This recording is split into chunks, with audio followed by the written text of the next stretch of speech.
na palubě letadla. Opravdu se nejedná o natáčený film, opravdu se nejedná o nějaký kompars, ale jedná se o recenze Kapverských ostrovů, zejména ostrov Boa Vista.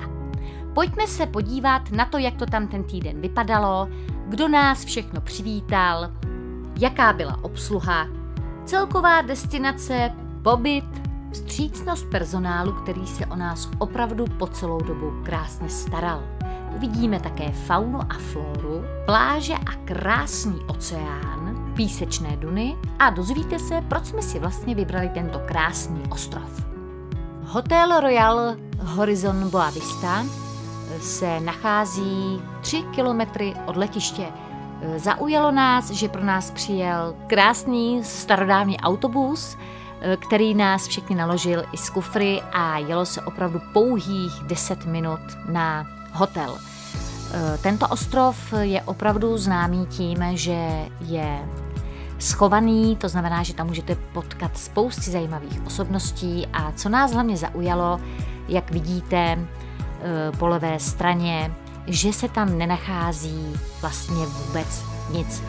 Někdy v dáli vidíme malá městečka, vesničky, ale je to tam naprosto chudé a nepotkáte tam opravdu auto, nepotkáte tam živou dušičku a o to nám právě šlo. Takže pro ty, kteří si chtějí opravdu odpočinout a chtějí si doslova zašít, tak tento ostrov určitě doporučujeme. Po příjezdu nás přivítali úžasní animátoři, kteří se nám po celou tu dobu věnovali.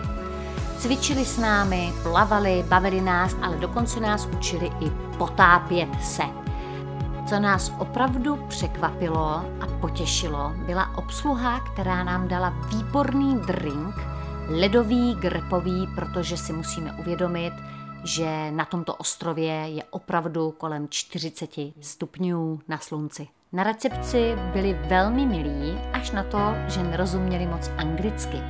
Takže portugalština, španělština je na Kapverských ostrovech hlavním jazykem. Když jsem prošla prosklenou recepcí, dostala jsem se na terasu, kde byl krásný výhled na moře a bazén se slanou vodou.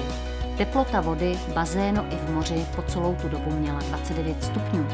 Apartmá bylo čisté, s krásným výhledem do přírody a hlavně se mi líbilo, že tam měli sítě ve oknech, protože ten hmyz tam byl opravdu protivný. Pro mě jídlo dobré, myslím si, že si tam vybere úplně každý, jak vegetarián, tak masojed. Sladké jsem si taky užívala a hlavně se mi líbila obsluha, která pořád chodila a doplňovala i vám na talíři, anebo i ve vanách, když tam chyběly nějaké dortíky, hranolky, maso. Pořád se o nás někdo staral. Za mě super. Noční teploty dosahovaly až 28 stupňů, což bylo samozřejmě příjemné, ale doporučuji opravdu na Kapverdy vzít si něco vzdušného, protože tím, jak je tam vlhko a vy se neskutečně potíte, tak je to potom všechno přilepené. Důležité je neleknout se, když půjdete touto cestičkou k moři například, která vlastně kopíruje krásná světýlka a palmy, když na vás občas skočí nějaká kočka, protože těch je tam opravdu požehnaně. Ahoj přátelé, zdravíme vás z Kapverských ostrovů, i tady s kočičkou, takže 2 kočičky stojí vedle mě. Teď je tady 7:30. Teď je tady 7:30, první noc byla fantastická, moc jsme si to užili a ten bazén za mnou, přátelé, má neskutečných 30 stupňů a je z mořské vody. Je slaný, úplně neskutečný, jako slaneček a moře má 29, takže tady už je první pracovník a my se teďka půjdeme podívat s naší kočičkou. Vzduch je 33, už teďka o 7:30, takže u vás už bude něco po 11? Ne. Kolik bude v České republice? 10:27 po 11. 10:27, takže užívejte, je to tady bomba. Krásný.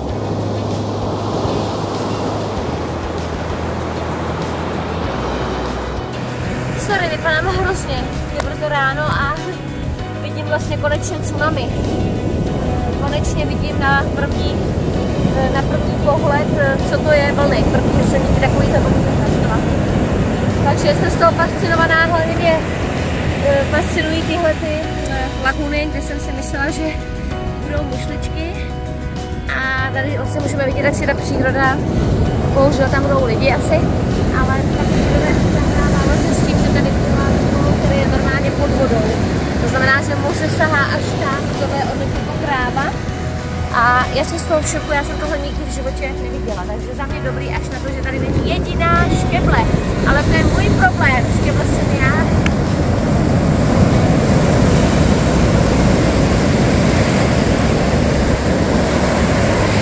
Kam můžu jít? Já si nemám zkušenosti, kam můžu jít? Jako, akorát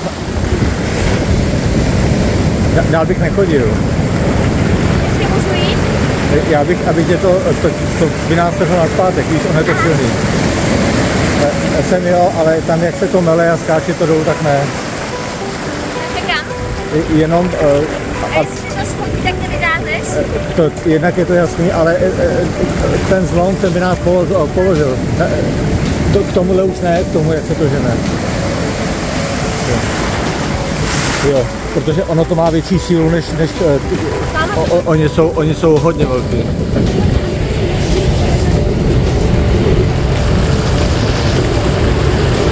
Ty vlny mají tak 3 metry.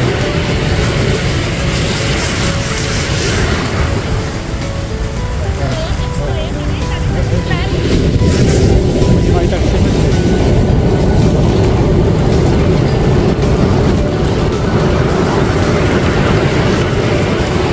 Některý možná i víc.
Naším záměrem ale bylo odletět na Kaperské ostrovy, abychom tam nafotili hambatý kalendář. A proto jsme zvolili toto místo, protože jak vidíte, tak kde nic tu nic, nepotkáte opravdu ani živáčka a ani žádného fotografa, který by nás tajně fotil. Právě projíždíme krásnými písečnými dunami, kde písek měl neuvěřitelných 50 stupňů, protože opravdu slunce hřálo a my jsme si objednali řidiče, který nás odvezl na nějaké místo, kde si opravdu focení užijeme v klidu a v bezpečí. A jelikož jsem obrovskou milovnicí mušlí a škeblí, respektive lastur, tak jsme měli tu možnost navštívit přístav, kde mají malé loďky a takovéto obří mušle loví, vybírají plody, ze kterých vyrábí a vaří různé delikatesy a střepy těchto lastur vyhazují na tento obří kopec.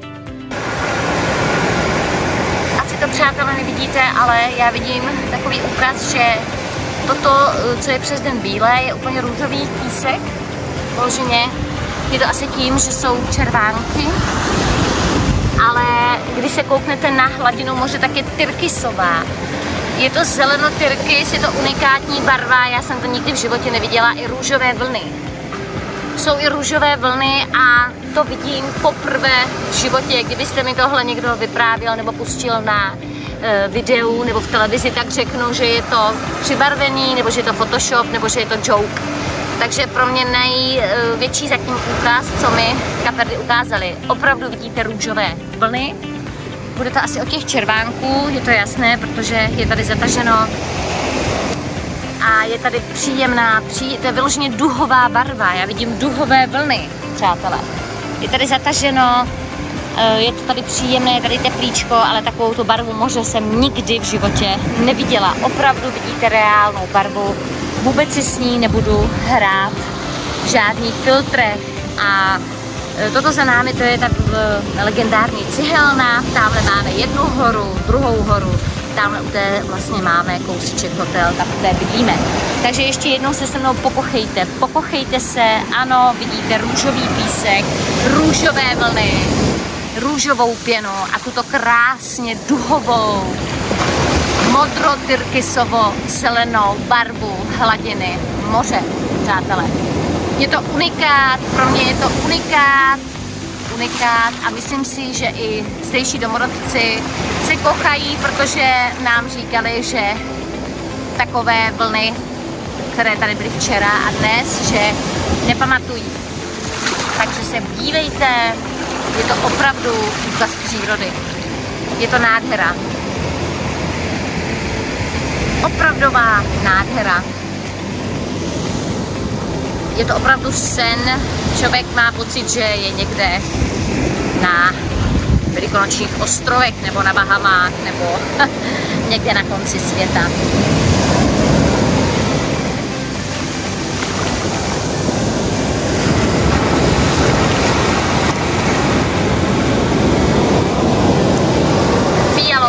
Fialová vlna jde, ano. Ano. Překrásné barvy. Překrásné barvy. Opravdu překrásné. A jak mám týden na Kaperských ostrovech ohodnotit? Celkový dojem jednoznačně úžasný. Jídlo, snídaně, obědy, večeře, nemohu si stěžovat, výborné.